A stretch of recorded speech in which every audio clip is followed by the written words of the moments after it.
السلام عليكم.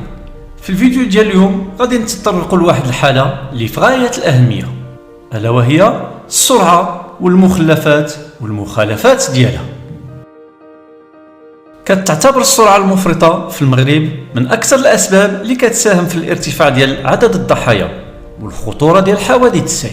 واحد اللحظة ديال التهور اللي ممكن تغير لك حياتك وحياة الناس اللي معاك في رمش عين. ملي كنزيدو في السرعة كتقل السيطرة على السيارة، وقت الفرملة كيطول بزاف والتفاعل مع الأخطار في الطريق كيولي صعيب. السرعة المفرطة كتسبب الآلاف ديال الحوادث كل عام، وكتكون من الأسباب الرئيسية كما قلنا ديال الوفيات في الطرق. فاش كنسوق بسرعة كبيرة ما كنخليش الوقت الكافي باش نوقف المركبة ديالي ولا نرد الفعل لأي خطر مفاجئ. الدماغ كيتأخر في التفاعل ديالو، مسافة ديال الوقوف كتطول بزاف، وغير ثانية واحدة ممكن تكون كافية لوقوع كارثة.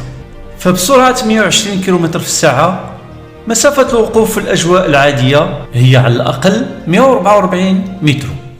داخله فيها المسافة ديال الحصر أو الفرملة، هذه المسافة اللي كتبدا ملي كنبرك على الفران حتى الوقوف ديال المركبة، واللي كتقدر 108 متر.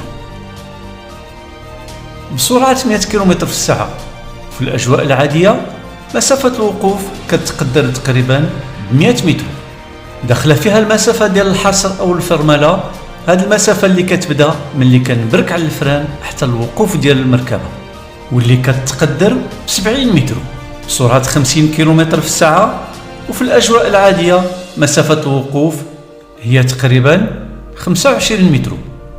داخله فيها المسافة ديال الحصر أو الفرملة، هذه المسافة اللي كتبدا ملي كنبرك على الفران حتى الوقوف ديال المركبة، واللي كتقدر ب10 متر.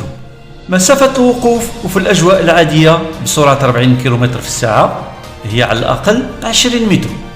داخله فيها المسافة ديال الحصر أو الفرملة، هذه المسافة اللي كتبدا ملي كنبرك على الفران حتى الوقوف ديال المركبة، واللي كتقدر ب8 متر. وبسرعة 30 كم في الساعة مسافة الوقوف وفي الأجواء العادية هي على الأقل 13 متر. داخله فيها المسافة ديال الحصر أو الفرملة، هذه المسافة اللي كتبدا ملي كنبرك على الفران حتى الوقوف ديال المركبة، واللي كتقدر ب4 متر. أما بسرعة 20 كم في الساعة وفي الأجواء العادية كذلك فمسافة الوقوف هي على الأقل 8 متر. داخله فيها المسافة ديال الحصر أو الفرملة، هذه المسافة اللي كتبدا ملي كنبرك على الفران حتى الوقوف ديال المركبة، واللي كتقدر ب2 متر. أما بالنسبة للقانون المغربي فهو وضع واحد الترسانة ديال القوانين باش يحد من الخطورة ديال السرعة المفرطة.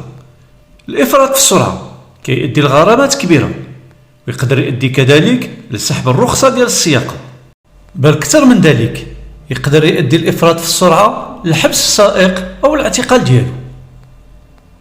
قبل ما نتطرقوا بالغرامات الخاصة بالإفراط في السرعة، نذكروا الإخوان والأخوات بأن السرعة كتنقسم ل3 ديال الأقسام: السرعة داخل التجمعات السكنية واللي ما كتعداش فيها 60 كم في الساعة. السرعة في طريق السيار فهي ما كتعداش 120 كم في الساعة.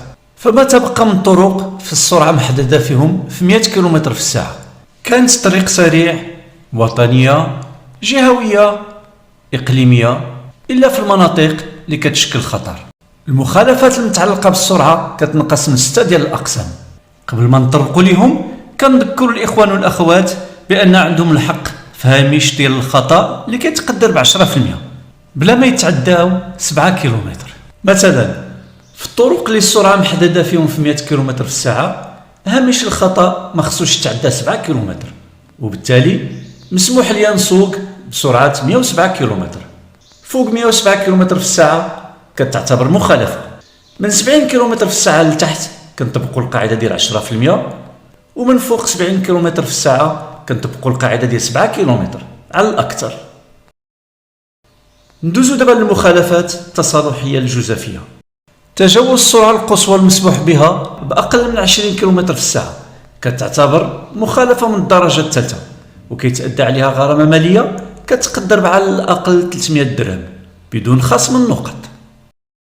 تجاوز السرعة القصوى المسموح بها غير ب20 كم في الساعة كتعتبر مخالفة من الدرجة الثانية، وكيتأدى عليها غرامة ديال 500 درهم بدون خصم النقط.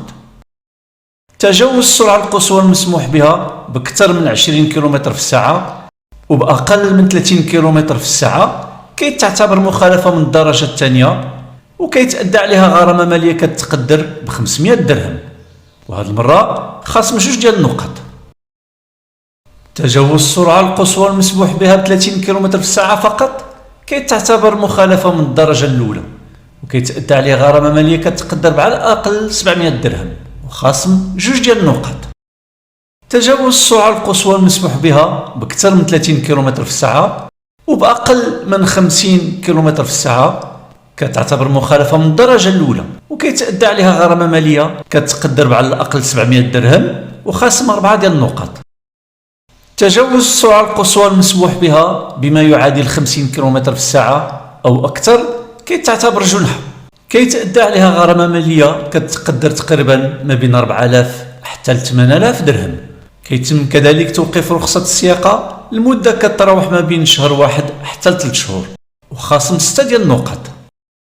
نردوا البال، مرتكب هذه الجنحة إذا عاود ارتكب هذه الجنحة في العام اللي كيتبع القرار القضائي فغادي يتعاقب بالحبس المدة كتقدر ما بين شهر حتى ل 3 شهور والغرامة المالية كتضاعف من 10000 درهم حتى ل 15000 درهم.